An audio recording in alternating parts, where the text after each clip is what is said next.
So today, I'm going to be doing something a little bit different. I'm going to be talking to you guys about the most famous Spanish artist who goes by the name of Pablo Picasso. As from what I can tell, he was born in like October 25th, 1881, and he died on, I think, was it like April 4th, 1973? Sounds right. Yeah, that sounds right. Hang on now. Is it okay if I go to the next slide? That's try your phone.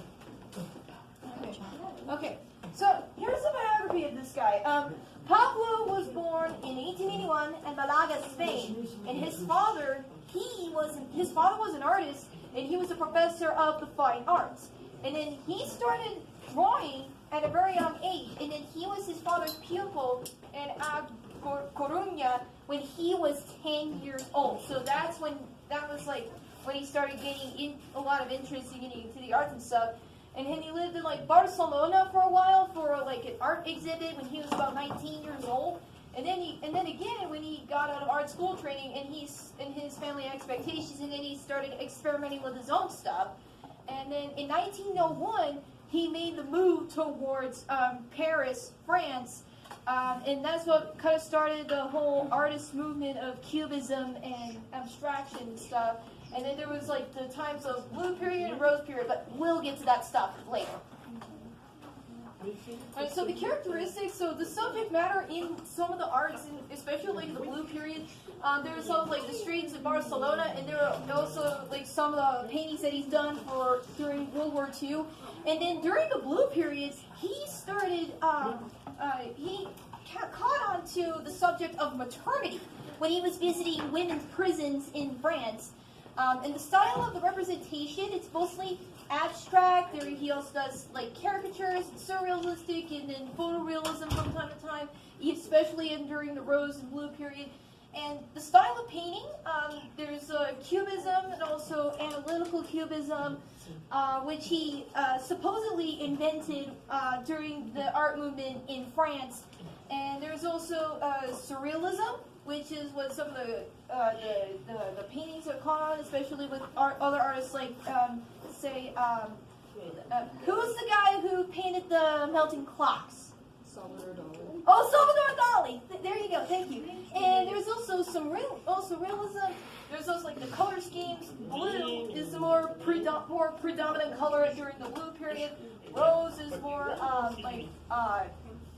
more predominant like during the rose period when it's like more like bright and colorful and stuff. And then there's some of his paintings use like monochromatic orchers, and there's browns and grays in some of the more famous paintings. And he also does he doesn't do like thick lines, but it's more like surrealistic in a sense. So are you gonna go on to the next slide? Okay.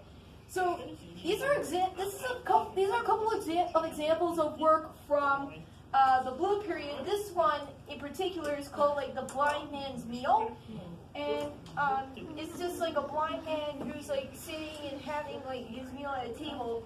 And here's also two pictures that he painted from the blue period during his visit to like the women's prisons.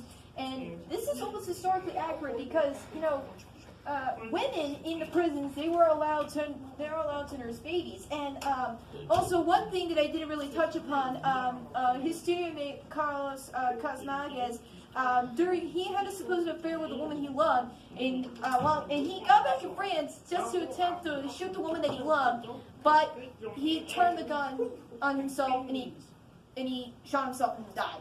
And that's what kind of inspired this whole blue period movement. But moving on to the rose period. So this is another one of those, these are some of those more prominent examples of work from the blue period. This is a family of like circus acts, right over in this photo here. You can see some of the reds here and there. But in the other two, rose was the more predominant color during the time, and it's like bright and colorful and all that.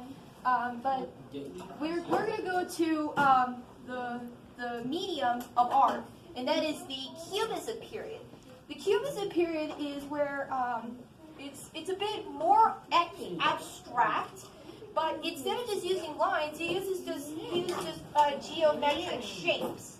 Like you see, like in this photo here, it looks more abstract, and you can see here's like this is the more famous one. It's called the Poet, and what this is that it's more geometric shapes, and there's also a little bit of some lines in the hair there, and the ear looks a bit more geometric, and there's also the pipe that is just kind of broke abruptly in this line.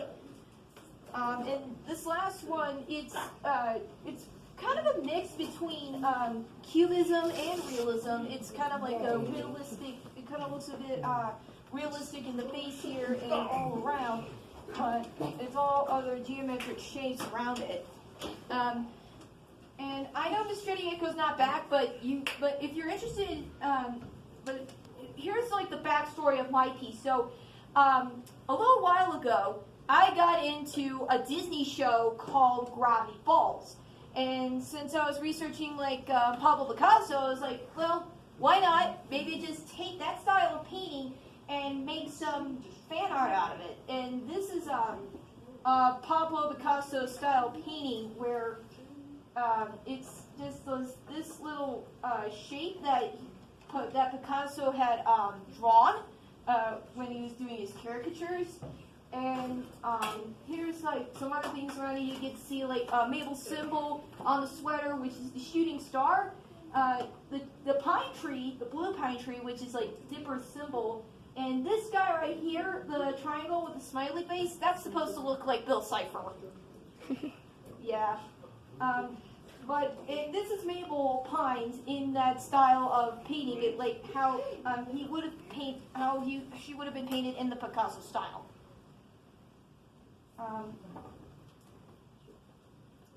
Yes. This actually reminds me, I did a project of Pablo Picasso with that style. I did a portrait of me and my dog. Oh, right. Yeah, yeah. I just went for a more like approach to like how this drawing of how I just draw and painted and stuff like that. But it's good that you did a self-portrait of that too. Yeah, very well done. Yeah. Thank you. Okay.